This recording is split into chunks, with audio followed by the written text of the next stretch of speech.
E para começar, explica um pouco do que é a doença de Parkinson. Sim, então, a doença de Parkinson é uma doença que acomete o sistema motor do indivíduo, né? Você vai ter uma situação em que você começa a perceber uma lentidão dos movimentos.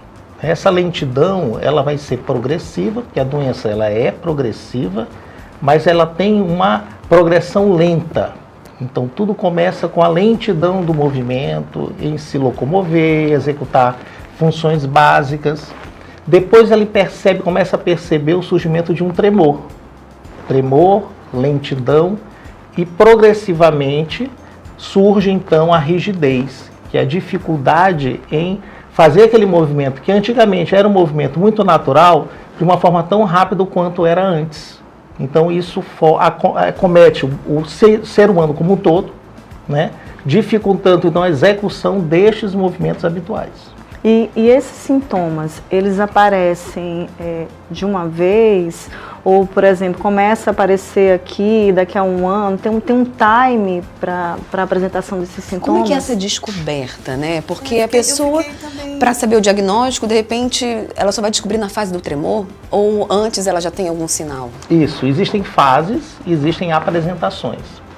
A mais comum é, então, algum familiar começar a perceber que aquele indivíduo, quando está concentrado em alguma outra atividade, vendo televisão, observando alguma cena familiar, começa a ter um pequeno tremor, principalmente de um lado do corpo.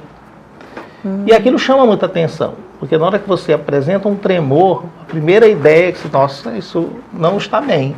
Isso pode ser Parkinson. Além disso, o paciente pode começar a ter essa lentidão na execução das atividades. Isso também chama atenção familiar, certo? Diante desse cenário e a progressão, isso é muito interessante porque a doença de Parkinson tem essa característica da lentidão da apresentação dos sintomas, tanto que é um alerta. Quando esses sinais e sintomas aparecem de uma forma muito brusca, você já lança um alerta em que, será que isso realmente é Parkinson? E aí a função do especialista é que precisa avaliar bem esse paciente e a atenção do familiar. E você está sempre atento a esses sinais indiretos de alguém que se apresente com esses sinais